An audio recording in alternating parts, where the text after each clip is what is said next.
मैं फरहान और आप देख रहे हैं इंडियन मीडिया बुक। मैंने लास्ट जो रिकॉर्डिंग किया था वो था 1 अक्टूबर को। उसके बाद तबीयत ख़राब हो गई थी और मैं रिकॉर्डिंग नहीं कर पाया था। तबीयत ठीक हो गई है और मैं आपके सामने हूँ। तो ये जो मामला हुआ, तबीयत ख़राब हुई, क्या हुआ और क्या क्या प्रॉब्लम्स होते हैं, इसके बारे में थोड़ा सा बताने की ज़रूरत समझता हूँ, क्योंकि कोरोना का टाइम है और किसी भी चीज़ से अगर आपकी तबीयत ख़राब होती है तो लोग इसको रिलेट करते हैं कोरोना की वजह से। हुआ ये कि 30 अक्टूबर को तकरीबन शाम में 5 बजे थोड़ी तबीयत ख़राब हुई, फीवर हुआ और गले में थोड़ा दर्द था। तो हमने टेम्परेचर देखा 100 से ऊपर था तो पैरासीटामोल लिया, खाना खाया और उस दिन शाम में मैंने कोई रिकॉर्डिंग नहीं किया। दूसरे दिन सुबह उठा, नॉर्मल था। हम ऑफिस आए तैयार होके, रिकॉर्डिंग किया, हमने 3-4 वीडियो बनाए। उसके बाद शाम में तकरीबन 3 बजे के बाद से तबीयत ख़राब होना शुरू हुआ, गले में दर्द चालू हुआ। जो दर्द था वो काफ़ी तेज़ था, गले के इस पॉइंट में और ये पूरे नीचे नीचे तक हो रहा था। तो ये बात जैसे आप अपने किसी फ्रेंड को बताते हैं या घर वालों को बताते हैं तो एक पैनिक हो जाता है और सबको ये लगता है, फर्स्ट थॉट आता है कि कोरोना हो गया है। तब उसी प्रेशर में होता क्या है कि आप भी थोड़ा रिएक्ट करते हैं। तो मैंने जनरली जब बुखार होता है तो आदमी 1-2 दिन देखने के बाद डॉक्टर को कांटेक्ट करता है, लेकिन मैं दूसरे दिन ही, मेरे काफ़ी करीबी पुराने दोस्त हैं, डॉक्टर हैं, बच्चों के डॉक्टर हैं, लेकिन काफ़ी अच्छे डॉक्टर हैं। उनका नाम है सलीम कातिब। तो मैंने उनको फ़ोन किया और कहा कि डॉक्टर साहब ऐसा ऐसा सिम्टम है। उन्होंने कहा कि थोड़ा प्रिकॉशन लेना चाहिए क्योंकि आजकल कोरोना का टाइम है, तो एक काम करो, अगर घर में कोई ऐसी जगह हो जहां अपने आप को आइसोलेट कर लेते हो तो 2-3 दिन के लिए कर लो तो बेहतर है। इस बीच में मैं आपको 2-3 मेडिसिन लिख कर भेजता हूँ। तो उन्होंने व्हाट्सअप के ज़रिए 2-3 मेडिसिन भेजे।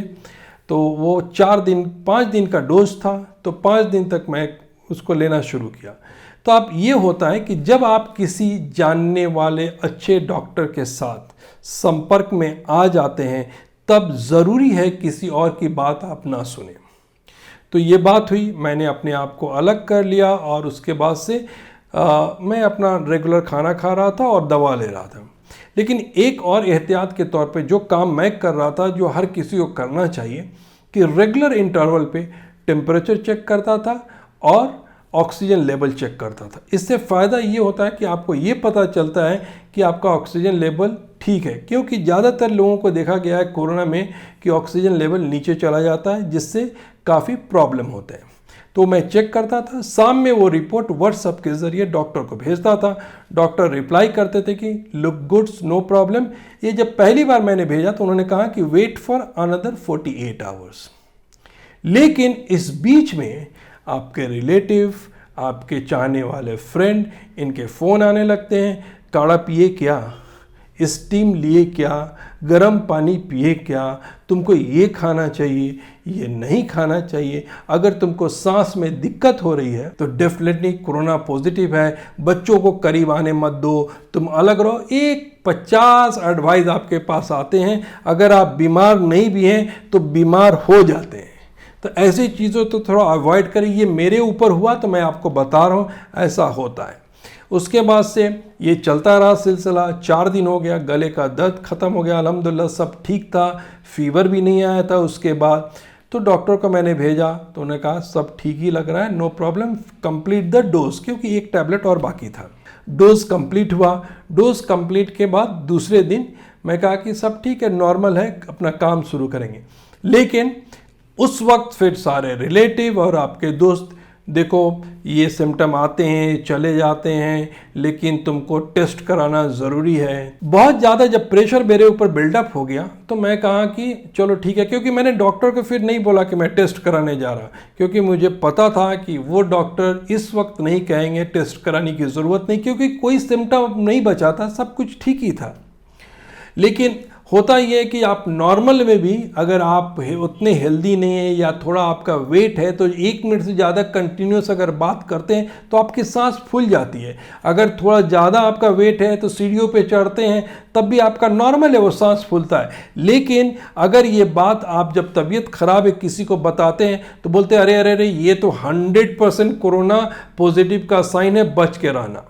तो आपका डर और ज़्यादा बढ़ जाता है। तो मेरे काफ़ी करीबी दोस्त का फ़ोन आया, उन्होंने ये कहा कि देखो ये बहुत ज़्यादा पैनिक रहेगा, अगर तुम्हारा सारा कुछ ठीक है तो डेफिनेटली टेस्ट नेगेटिव आएगा, लेकिन एक फ़ायदा होगा टेस्ट कराने से कि ये सारे लोग के एडवाइस बंद हो जाएंगे, इसलिए तुम टेस्ट करा लो।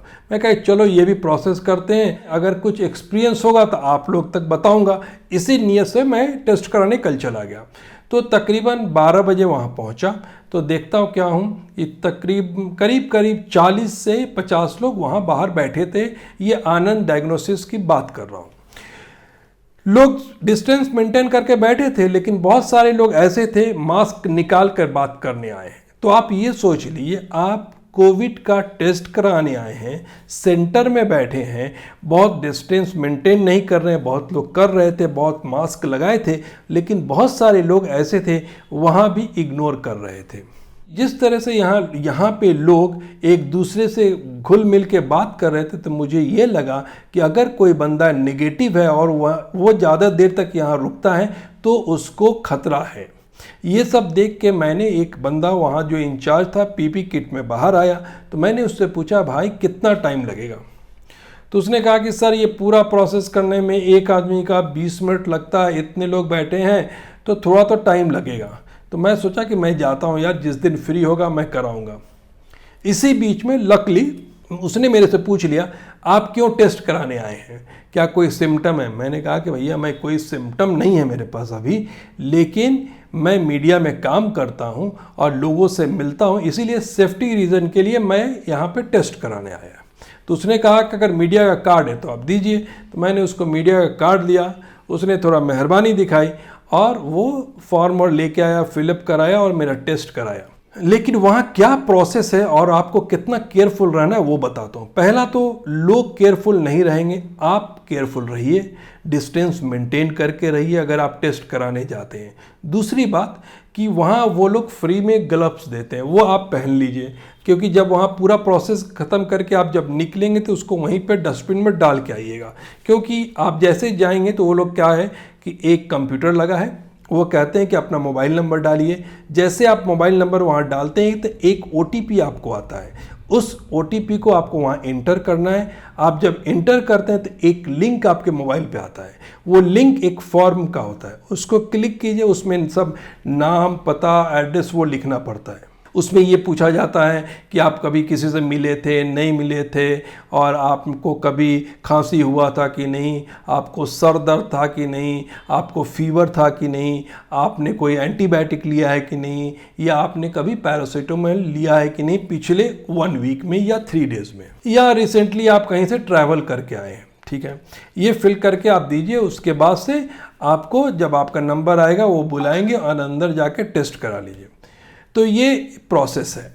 लेकिन मैं इस फॉर्म के बारे में कुछ कहना चाहता हूँ। देखिए बात ये है कि फॉर्म में तो एक डिटेल लेना ज़रूरी है कि आपका एज क्या है, एड्रेस क्या है, आपका नाम, वो सब तो बहुत ज़रूरी है। उसके बाद का जो कॉलम है, पहला लिखा रहता है क्या आपको फीवर है, भाई मैं टेस्ट कराने आया हूँ, क्या आपको खांसी है, या आपने दवा ली थी, नहीं लिए थे, हार्ट का प्रॉब्लम है या नहीं, ये सारे चीज़ डॉक्टर पूछता है जब आप रिपोर्ट लेके जाते हैं, ना कि लैब सेंटर का जनरली काम होता है कि अगर आप ब्लड देने जाते हैं तो आप बोलते हैं कि मेरा इस ब्लड से ब्लड शुगर बता दीजिए, तो वो लेता है और आपको बता देता है। ये नहीं पूछता था कि आप क्या रसगुल्ला खा के आए थे, आपने मीठा खाया है नहीं खाया, ये तो नहीं पूछता है। लेकिन कोविड के टेस्ट में ऐसा सवाल क्यों किया जाता है, क्या आपको पिछले 1 वीक से खांसी था, क्या आपको बुखार था, क्या ज़रूरत नहीं है।